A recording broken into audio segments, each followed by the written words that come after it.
इस वक्त ये कि 10 जनपद पर एक तरफ जहां कांग्रेस की तरफ से बड़ी बैठक चलती हुई महागठबंधन में सीट शेयरिंग फॉर्मूले के तय होने की बात कही जा रही है। आज शाम तक सीटों की संख्या सामने आ सकती है। महागठबंधन में सीट शेयरिंग के फॉर्मूले को सामने लाया जा सकता है, क्योंकि ये मानकर चला जा रहा है कि आज शाम में इसकी घोषणा जो औपचारिक तौर पर होती हुई नजर आएगी। तेजस्वी के साथ दूसरे नेता इस औपचारिक घोषणा के दौरान मौजूद रहने वाले हैं और विलंब हो चुका है, क्योंकि खुद महागठबंधन के अंदर भी इस बात को प्रमुखता से और मुखरता से कहते हुए नेता नजर आए कि भाई इतना विलंब नहीं होना चाहिए था। एक गलत मैसेज पब्लिक के बीच में भी जाता है, कार्यकर्ताओं के जोश पर भी असर पड़ता है और ये विलंब किस रूप में नुकसान पहुंचा सकता है, इस पर भी चर्चा जरूर शुरू हो गई है। लेकिन इस वक्त की बड़ी खबर यह कि आज देर से ही सही लेकिन दुरुस्त आए वाली कहावत जिस तरीके से देखने को मिलती है, आज शाम तक महागठबंधन की तरफ से सीटों की घोषणा हो सकती है, ऐसी जानकारी सामने आती हुई।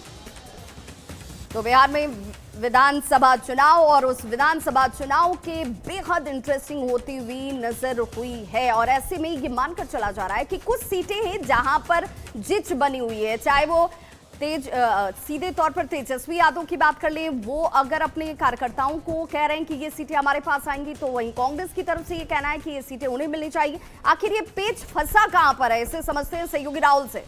बिल्कुल, देखिए तो महागठबंधन की सीटों के बंटवारे पर फैसला अब दिल्ली के हवाले कर दिया गया है। सीटों का फॉर्मूला सेट हो गया है, लेकिन अंदर की जो खींचतान है वो अभी भी जारी है, क्योंकि सीटों के शेयरिंग पर आंकड़ों का गणित फिट नहीं हो पा रहा है। कांग्रेस और आरजेडी के बीच भी सीटों के आंकड़ों को लेकर खींचतान है। कांग्रेस और आरजेडी में कहां पेच फंस रहा है उसे भी समझ लेते हैं। तो देखिए, कांग्रेस 76 सीट की मांग पर अड़ी हुई है और सूत्रों के मुताबिक महागठबंधन में कांग्रेस के लिए 54 से 55 सीटें तय मानी जा रही है, यानी कि 4 से 5 और सीटों पर कांग्रेस दावा कर रही है और यह अंतर देखने को मिल रहा है। कांग्रेस की सीटों को लेकर के चाहत क्या है, तो बछवाड़ा, औराई, हरलाखी और मटिहानी सीट पर कांग्रेस की तरफ से दावा किया जा रहा है।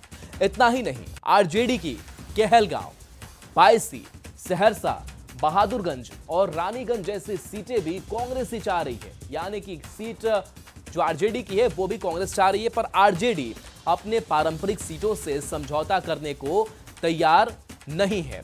तो देखिए, इस तरीके से अब महागठबंधन में सीटों का फॉर्मूला भले ही अंदर खाने सेट हो गया हो और ऐलान होना बाकी हो, लेकिन ऐलान से पहले कांग्रेस ने पहले चरण के लिए उम्मीदवारों की लिस्ट जरूर तैयार कर ली है। वहीं मुकेश सहनी की सीटों को लेकर भी पेच फंस रहा है। अब सवाल है कि सहनी की सीट को लेकर कहां पेच फंस रहा है। तो बता दें कि महागठबंधन में 18 सीटों का ऑफर है, शर्तों के साथ सहनी को 18 सीटों का ऑफर है और 18 सीटों के ऑफर में आरजेडी ने एक शर्त भी दे दिया है। आरजेडी के शर्त के मुताबिक सहनी की 18 में से 10 सीटों पर आरजेडी के उम्मीदवार होंगे।